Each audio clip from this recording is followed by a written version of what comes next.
Ridiculous Crime is a production of iHeartRadio. Hey, Elizabeth Dutton. Zaron Burnett. You know what's ridiculous? Yeah. Did you know that the Goodyear blimp is the official bird of Redondo Beach, California? It's so Redondo Beach, California. On brand. Very on brand. I like that about them. They did like a resolution in 1983. And we're like, guess what? That's our bird. That's it. See, they pointed, they said, that one's ours. In the sky. Look, it's a bird. It's the Redondo Beach. Yeah. Wait, it's city bird? It's a city bird. Yeah, I didn't know what, I hesitated there because it's like the Redondo Beach official city bird. I don't know if it's moored there, if that's the deal, but whatever. It's their city bird. They're proud. I'm happy for them. And you know what? It's ridiculous. It's definitely ridiculous. Case closed. You know it's also ridiculous? Tell me. How about a 4-decade-long inside joke about Sir Francis Drake? Okay, that is ridiculous. But wait, it gets better. Tell me more. There's more.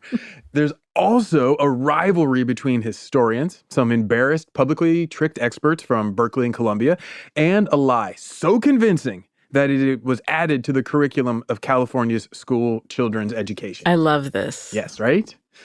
Oh, I forgot the best part. It also involves a curious little historical drinking society, or rather a historical society with a drinking problem. It's called E. Clampus Vitus. Clampus is not a Latin. Okay, you know what? I'm just going to sit back and let the ridiculousness wash over me. Buckle up.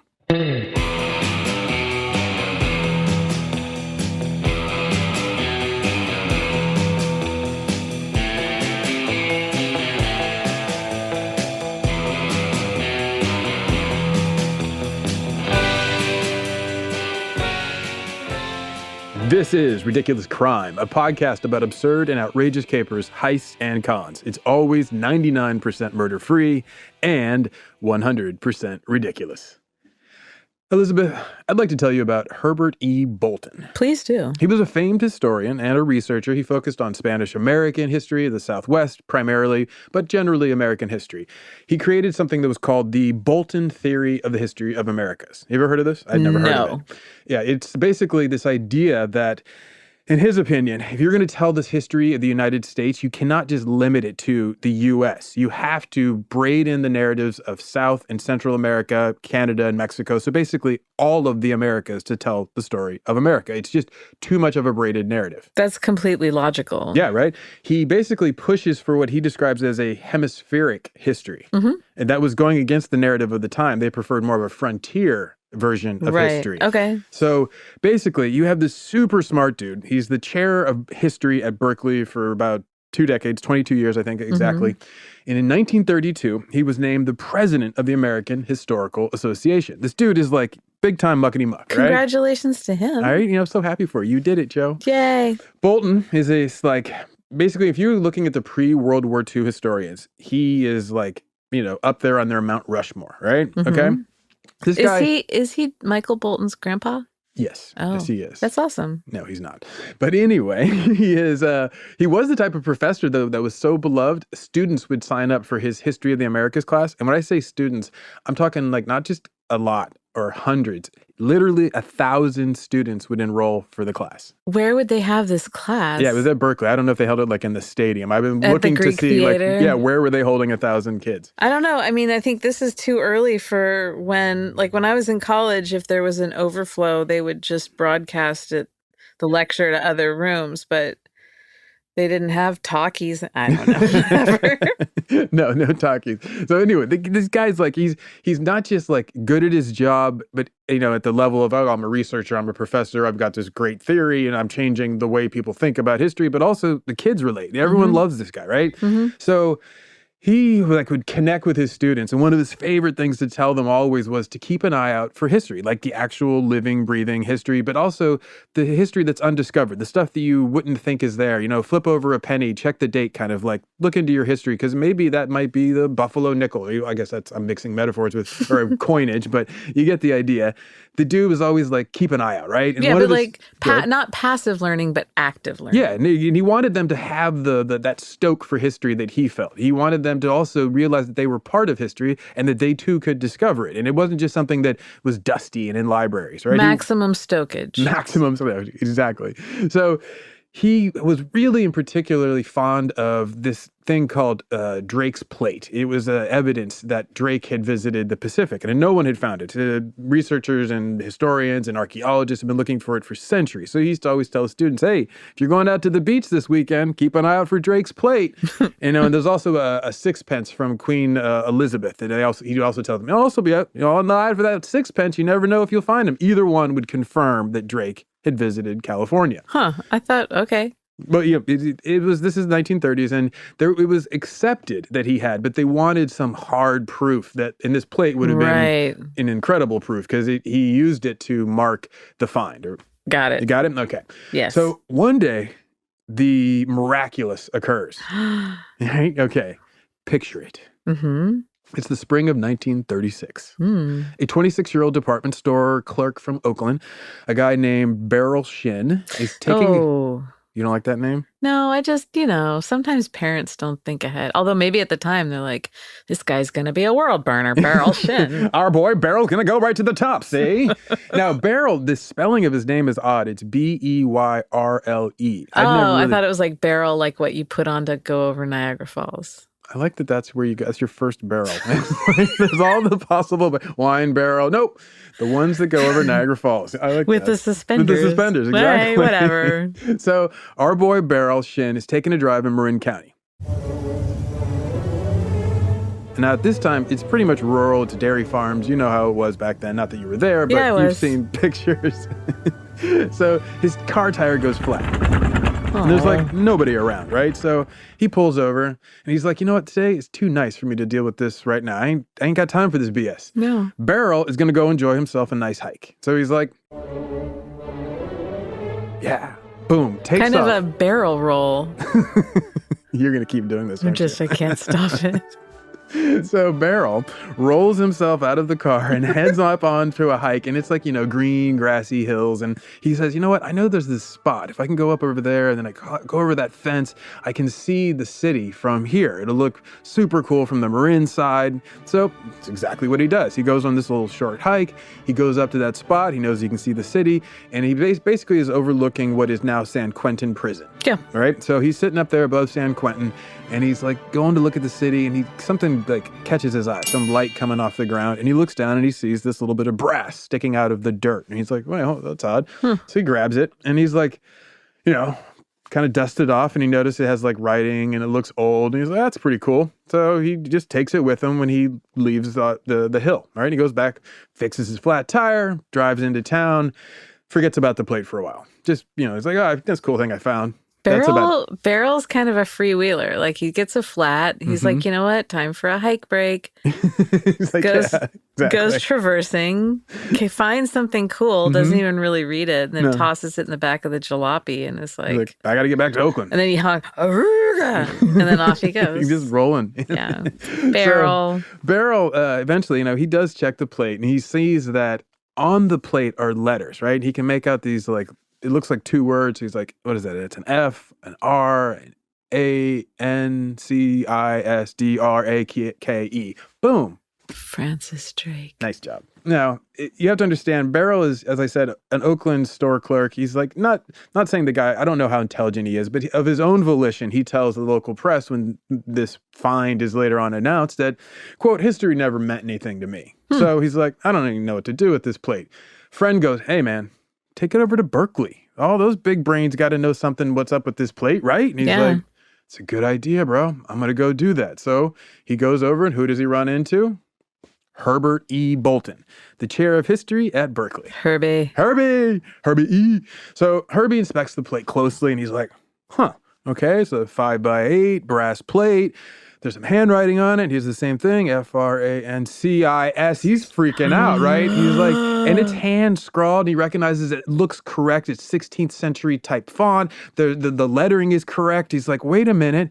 He loses his incontinence. The brother's like, pah. He peed himself? Well, not really. I'm just saying it because, he lost his should be really, let's say, respectful of this professor, right? He soiled his tweed trousers. Yes, he did. So the man is beside himself, right? Beryl's sitting there watching it, and he's like, just as he told a newspaperman later on, quote, he flustered all over the place. Boy, was he excited, right? And you can kind of picture the scene. Now, can you imagine that moment for a historian? Oh my God. Some stranger walks in with the greatest find you may see in your career. That's his holy grail, right? Yeah, completely his holy grail. As a historian of the West, to be able to connect to Drake, you know, is like, and a Californian. Yeah, yeah. Now, I don't even know quite how to best place, like, how Bolton, he sees this plate and he doesn't think necessarily purely for himself. He doesn't go like, I'm going to be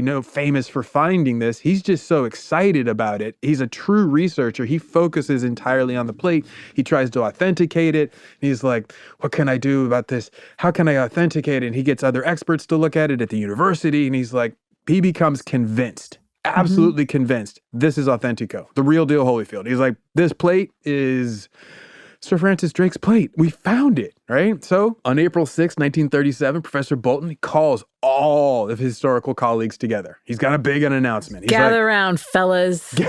Suit up, guys. Put on your best tweed. We're going to an announcement. So Put on your glad rags. In his words, he says, it is a find, quote, most sensational, right? He talks like a historian. This is so charming of right? him. Can't you just picture this guy? I mean, he's like, not like he's a fuddy-duddy, but I just picture you like keep calling him Bolton, and then in my mind, I'm either imagining Michael Bolton or John Bolton. Oh, those are rough. Yeah, no. It's a rough back and forth in my head. But we need to get you a new Bolton. But that's kind of how it always is, the old rough back and forth in my head. Go on. I'm just going to set that aside for now. Okay, so it's April 6th, 1937. Now, he picks for his big announcement the Sir Francis Drake Hotel in San Francisco. Oh, all right, a little historian's joke, right? But, nice place. Oh, definitely nice place. I've actually never stayed there, but I've been in it. Nice place. Professor Bolton takes the stage and he greets his gathered colleagues. They look up at him, all these other, tweedy luminaries, and they're like, what's he got for us? I can't imagine what the announcement's going to be. And everyone's got a hush falls on the crowd. And he goes out there, he lifts up the 5x8 plate and he says, behold, Drake's plate, the plate of brass, California's choicest archaeological treasure. And they all go, claps and woos and exhortations of excitement. I don't know what historians sound like when they get excited. Some guy in the front lifted his shirt up. Ow! Ooh, just nipple flash. So the crowd's impressed, right? And that's how it works. I mean, historians are known to be loose people, right? Wild. And now all these historians know what this plate means, but for you to know exactly what this means, let's take a quick break. I'll be right back, and I'll tell you why these history buffs were so excited and what this plate would mean for all of history and for, Professor Bolton's career. Yeah, that would be helpful for me. Enjoy the break.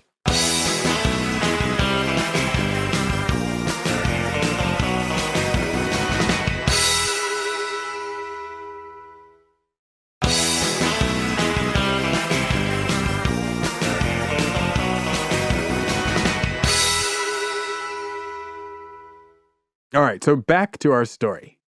Berkeley history professor Herbert E. Bolton, he gets brought a plate by the Oakland department store clerk, your boy, Beryl Shin. Beryl Shin. Yeah, right, is the flat-tired Marin Beryl Shin.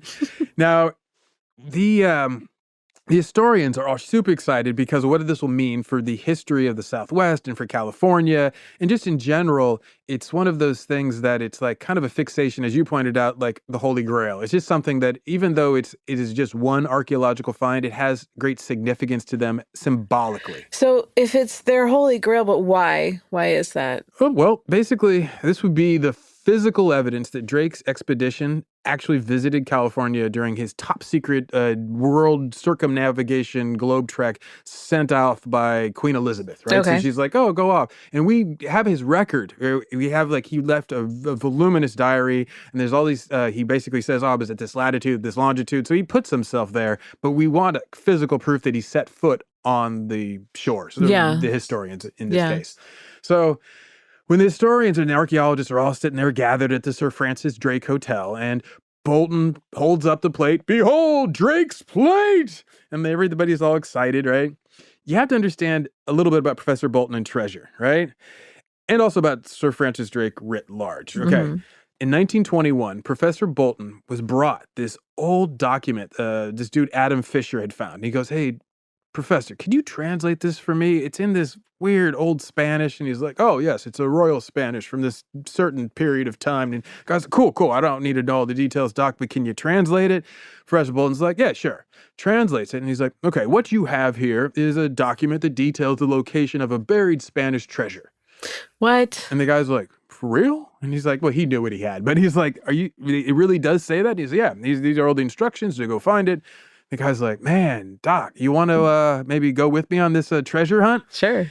Professor Bolton's like, no, I'm too busy for a treasure hunt. He had history to get to, right? So that sounds okay. Right? So yeah, 6 months later, Bolton hears word that this same dude, Fisher, who'd come to visit him, was busy and he was arranging an export permit agreement with Mexico, with the government of Mexico.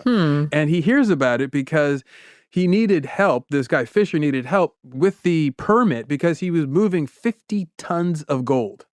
Wait. He discovered it. He found the treasure. Yeah, he found 50 tons of gold, right? And now who's too busy for a treasure hunt? Right? What's up, Professor? Who's the smart guy now, I just son? have to say I am never too busy for a treasure hunt.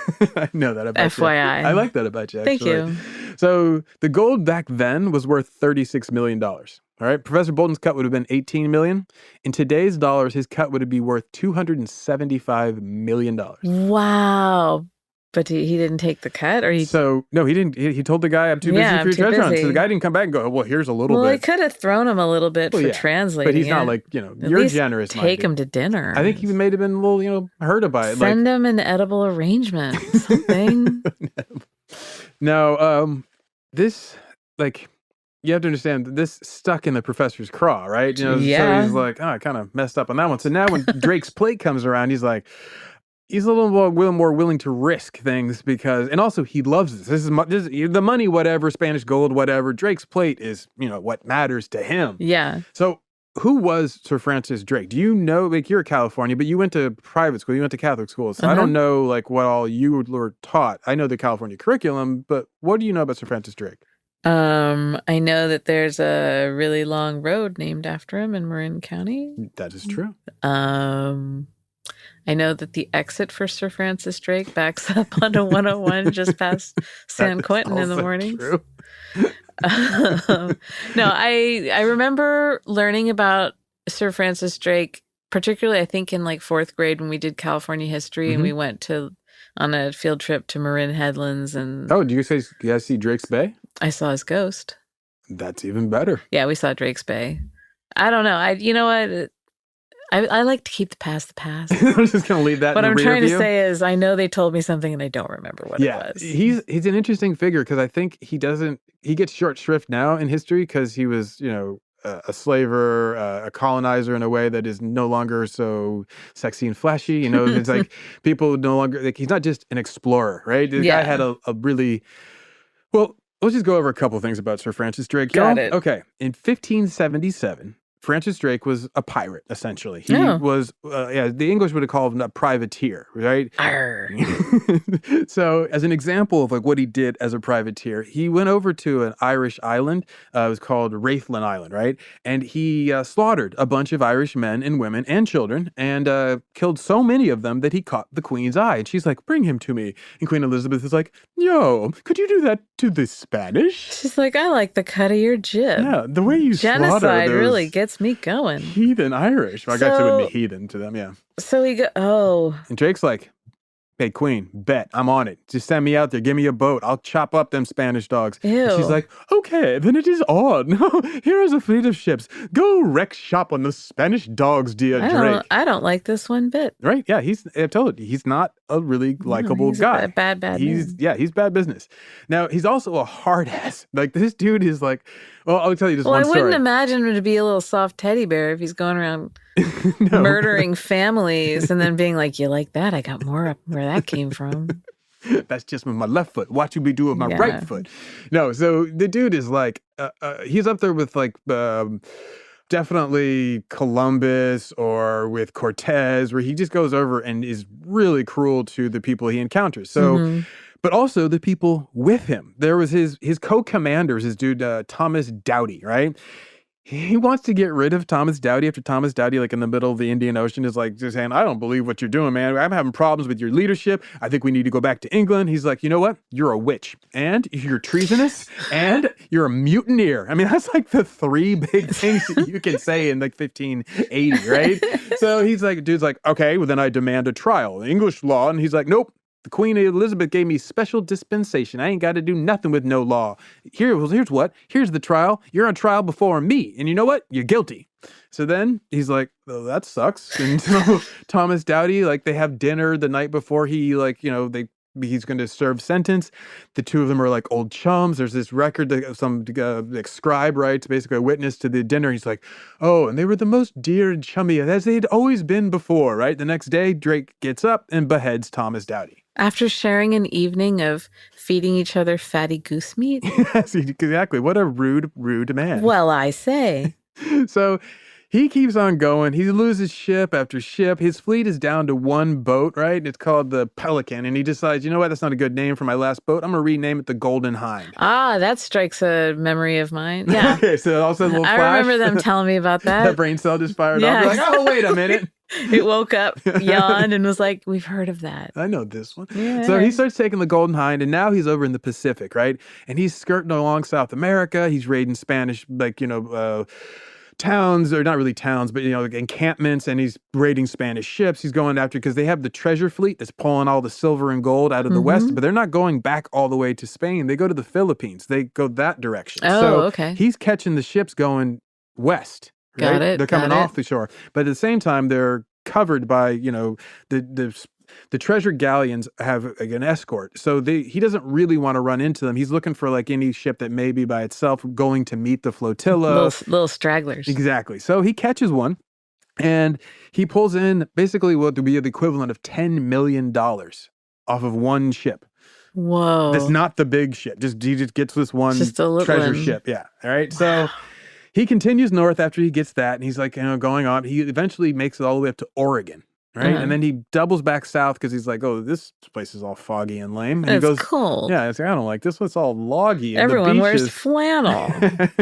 So he then bumps his way down south, and he gets to Northern California, and he shows up at, conveniently enough, Drake's Bay. So the bay that eventually obviously hold his name. He goes ashore and he claims the land for the Queen Elizabeth's kingdom. That always seems weird, right? Yeah, because it should be the Queen's queendom, right? But it's like, I guess. So he claims the land for Queen and Queendom and names it Nova Albion, right? Which means New Albion. Anyway, to mark his claim, Drake consecrates this land with an engraved brass plate. The plate that we've been discussing.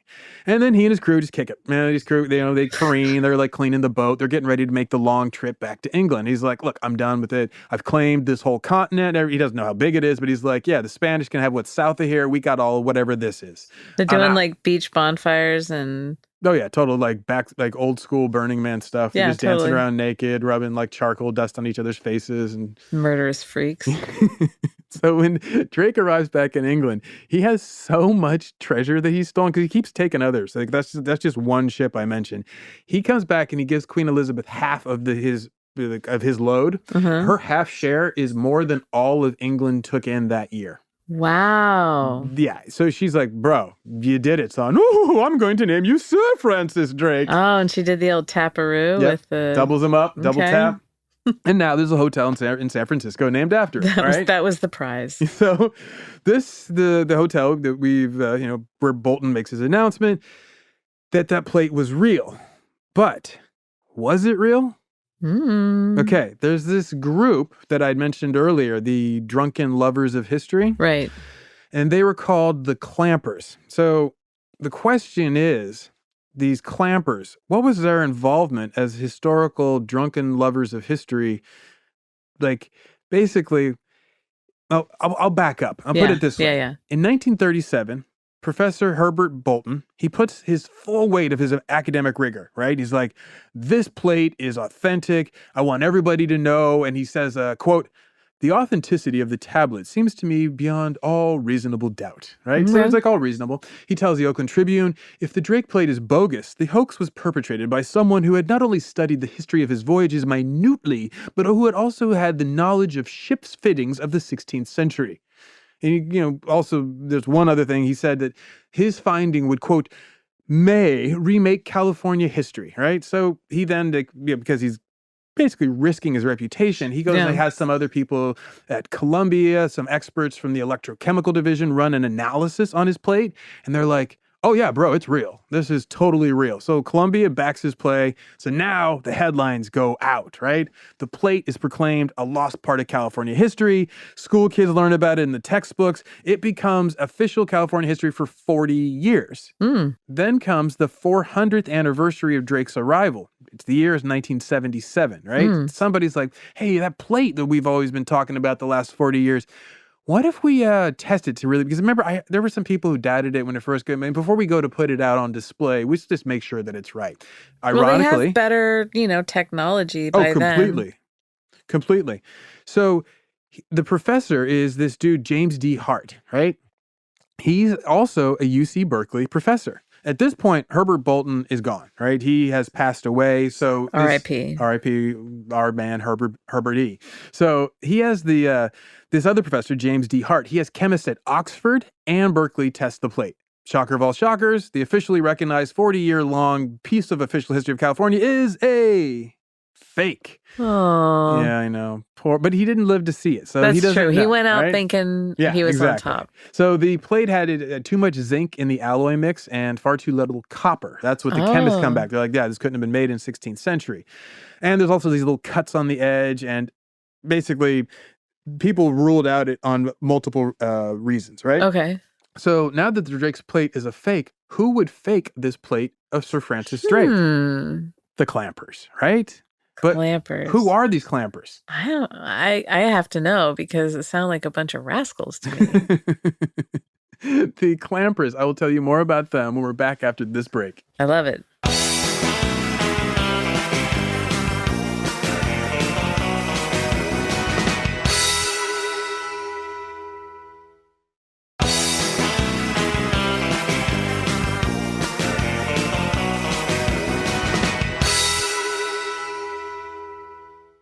Okay, and we're back with the final revelation of how this Drake's plate fake could come to be. And I've told you, I've hinted at it with the Clampers. Have you ever heard of the Clampers? I mean, they're part of California history. I heard about them when you first started talking about this. That's it. So their official name is, the title is Eclampus Vitus. And it sounds like Latin, right? But it's not. Clampus is not a Latin word. Yeah, right? But what do you think it sounds like? Because I was doing the same thing. The Clampets? Like Jed Clampett. I don't know. I had to look it up, right? And it is Latin. It means like out of, like e pluribus unum, out of many comes one. But then you have the, as you pointed out, Clampus is not really Latin, but Vitus is not really Latin either. It's the name of a saint, Saint Vitus, where we get the Saint Vitus dance from. Right, If it was Latin, it would be vitae, which would be life, as you know. So it should be Ecce Clampus or Ecce Lampus Vitae. And that would mean behold the light of life. Oh, okay. But they decided to, because, they're historical funny guys, they decided to split it and they made it Eclampus Vitus. And so they take this one thing and they basically turn it into dog Latin. And now, this is their sense of humor. It's just an inside like, joke. We made a little twist on Latin, right? We made a funny. The group's official motto is also in Latin, and it's Credo Quiria Absurdum. And that means I believe because it is absurd. That's kind of my motto too. It's your motto as well, exactly. So that's their whole vibe of absurdity and Latin, basically, right? Just no Latin, just vibes. Just vibes, baby. So the full name of this order is the Ancient and Honorable Order of Eclampus Vitus, and they're basically a fraternal society, and they call themselves Clampers, and they love history. But when they say history, they mean street level people's history. They don't like old rich white man's history, and that's their term. That's not me saying that, even though I may agree. So this is like Zen-esque. Yeah, kind of, but a little less political. They're much more cultural historians. Got it. So they've placed 1,000 plaques all over California marking special historical things. I'm really enjoying this. Right?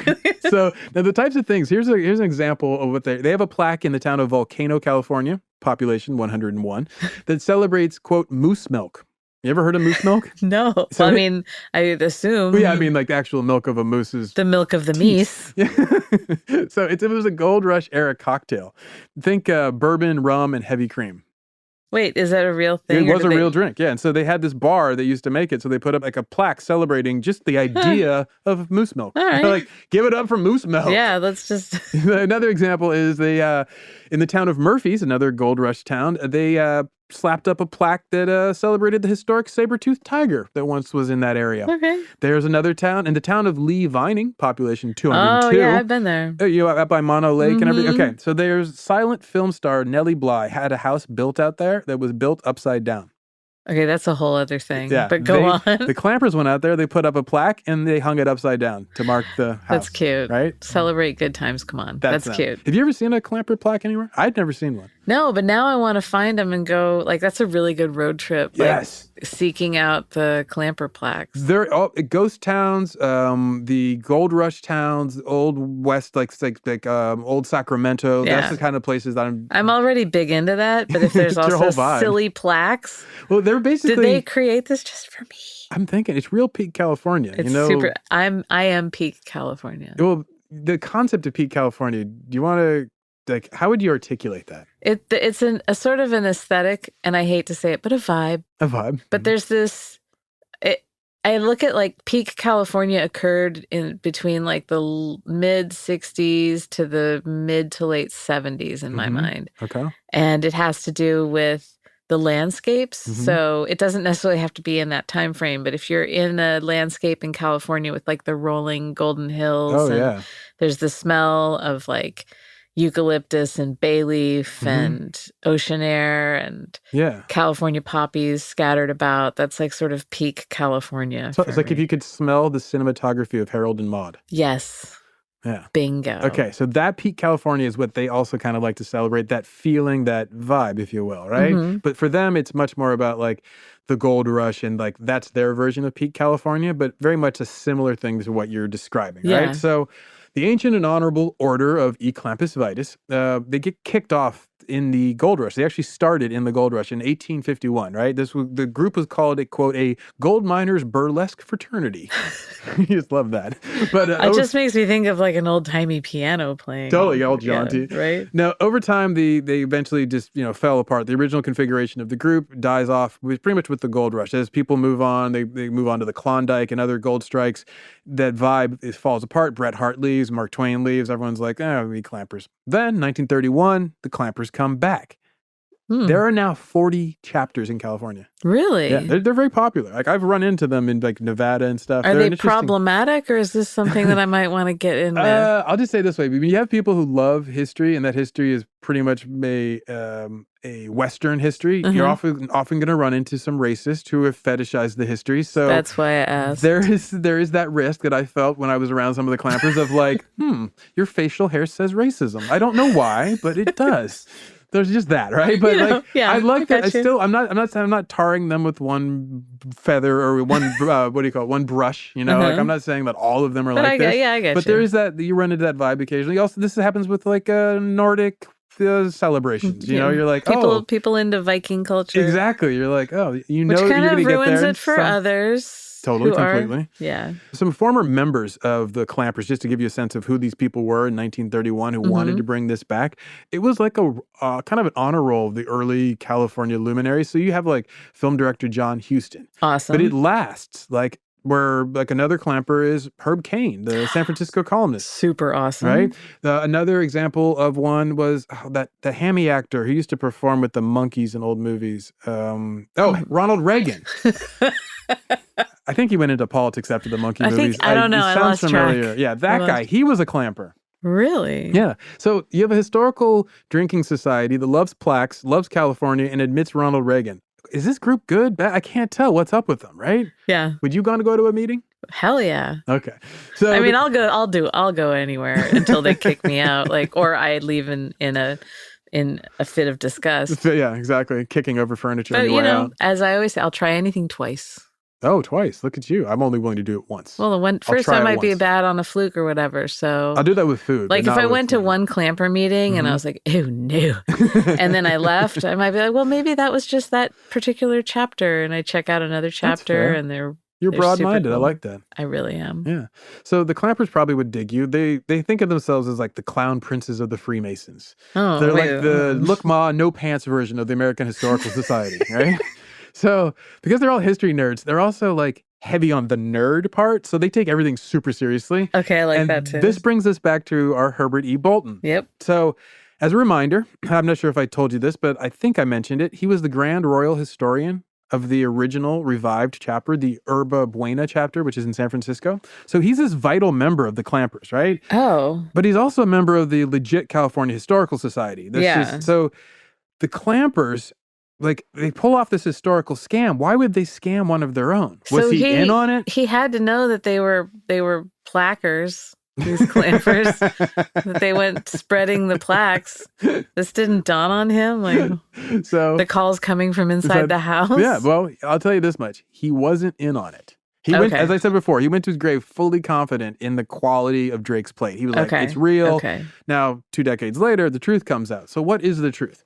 Well, back to our Clampers. Okay. There were 5 men who conspired to embarrass their esteemed colleague, Herbert E. Bolton. Wait, so he was targeted with this? They wanted to make his wildest dreams come true, and that became his curse. Oh, so it was like a gift, but... No, not necessarily. Not really. They wanted to embarrass him. Oh, they did? Oh, we'll get into that. It's described as a prank, but as you hear about the nature of it, I think some of them are pranking, but one of them was not pranking. This is a true roller coaster ride, yes. Because I go from really liking to then, oh, no. It's all over the place. So here, I'll just tell you about these 5 men, and we'll get into their Clamper spirit. You can decide on your own. Okay. So they start this prank, right? And then they don't expect it to go so well. They don't expect him to be so excited and go to the press. Look what I found. It's Drake's plate, right? So they can't control what's happening. Their hoax gets out of their hands. And you have to understand, okay, I'll just tell you the practicals of how they pulled it off. Mm-hmm. An Alameda shipbuilder constructed the brass plate, right? So these nerds had hand carved it. They put the lettering into the plate. They made sure that it matched 16th century spellings, and they got the grammar. One of them, was like eyeballing it to make sure it had the right patina. They all had different specialties, right? So they expected it to be convincing, but they didn't expect it to be so convincing, right? And they also had left marks on it to kind of go a little wink and a nod, like, oh, this is not real, bro. Yeah. But Beryl, our old man, Beryl Shin on his hike, when he found it not where they left it. Someone else had found it first and threw it there, and then Beryl finds it, so it has a little extra on it. So now it looks maybe, I don't know, a little bit more old. Yeah, a little worse for wear. So the hoaxsters, basically, they were like, they try to get Bolton to basically shut up in the public. They've embarrassed him more than they want to. So they're doing things like they write an op-ed to the paper, like, maybe it's fake, bro. Have you ever checked this? It gets ignored. They write a pamphlet entitled Ye Preposterous Book of Brass, with E's all at the end. And I know that when I want to put a stop to something, I write a pamphlet. Right? Like, first thing I'm going to do. And then the pamphlet, they say, check the back. There's a hidden message. It's in paint. Look on the back. Psst, hey, look on the back. Nobody hears it, right? So the 5 Clampers, these dudes, their names are G. Ezra Dane, George Haviland Barron, George C. Clark, Lorenz Knoll, and Albert Dressler. Dane's the ringleader, right? He's a core member of the E. Clampus Vitus back in the early 30s. He's a history buff like all the others. He wrote 3 books, 2 with his mother. And his last book was called Ghost Town. In it, he records interviews with all the oldest residents of this town called Columbia up in Tuolumne County in the Gold Country. And it's like considered an actual living record of the speech of how gold diggers talked, because they're so old at that time, in the 30s, you could actually get some people who were still alive and they remembered. So he basically records the speech of the gold diggers in the gold era. So it's like a great historical record, right? Like Bolton, he really does care about the history. What he doesn't care about is, his colleague Bolton too much. So Dane knew Bolton through the Clampers, right? He's like, they're friendly. He's the one who's like, we need to put this ECV for, E. Clampus Vitus on the back. And they do it. And they paint it in glow-in-the-dark fluorescent paint. And they figure that'll trigger him. That's his addition, right?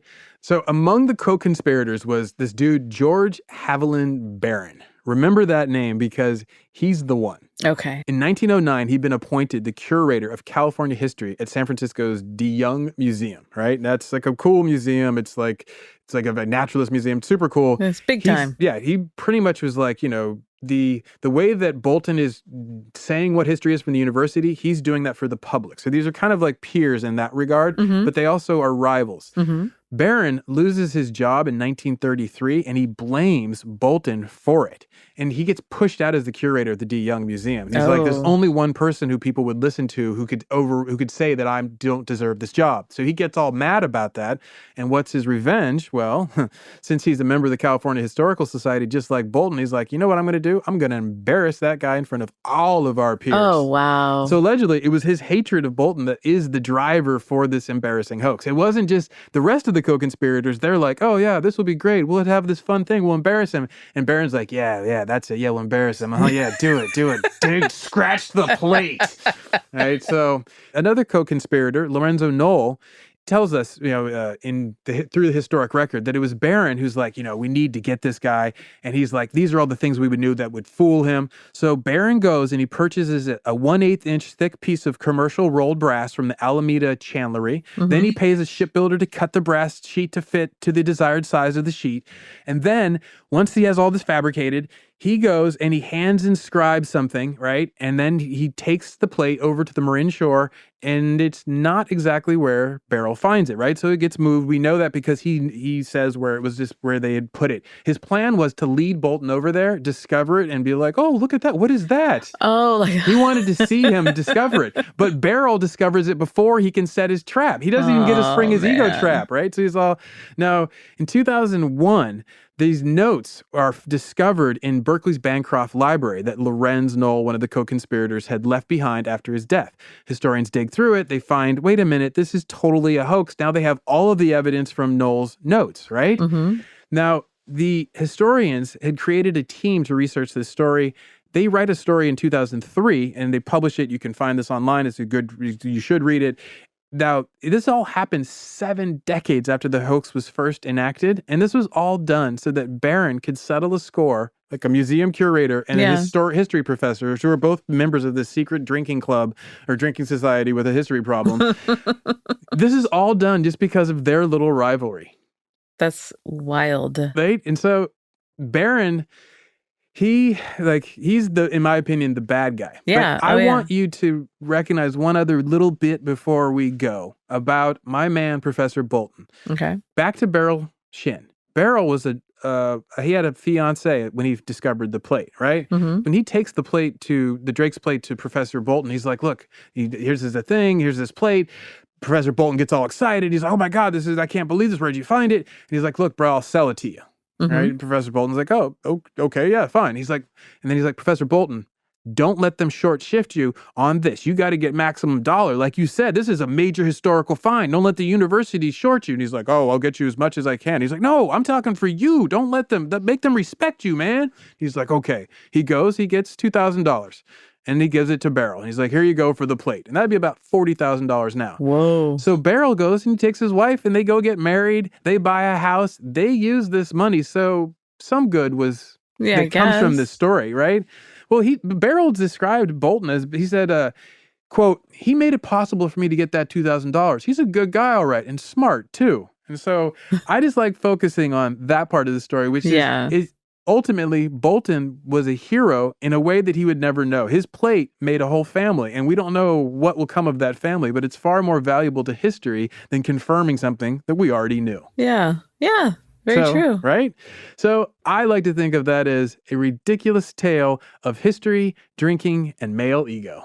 It is. That's exactly what that is. So what's your ridiculous takeaway here? What do you think our ridiculous takeaway is? Well, I think the ridiculous takeaway is that if you're going to, first of all, a prank can very easily spiral into a crime. Oh, yes. I know this well. As someone who's done, as I had when the sheriff called me and said, hey, man, we saw what you did. But I think like, this isn't really the sheriff. If you're going to do a prank, a lot of times it's easy to forget what the later ramifications will be. Or to imagine them fully. Yeah. That was my problem. So they had no idea that they were going to change everything. They thought they were just going to...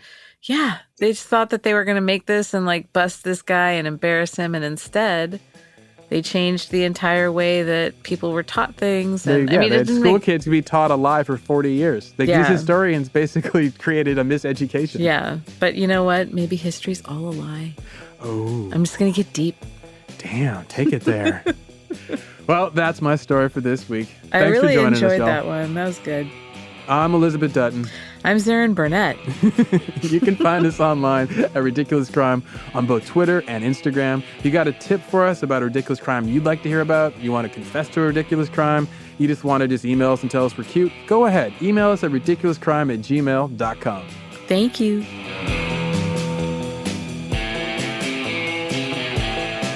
Ridiculous Crime is hosted by Elizabeth Dutton and Zaron Burnett, produced and edited by Professor of Vibes, Dave Koustin. Research is by the Dean of All Things Important and Rare, Marissa Brown. Our theme song is by the chairs of the music department, Dr. Thomas Lee and Dr. Travis Dutton. Executive producers are Sir Ben Bolin and His Majesty Noel Brown.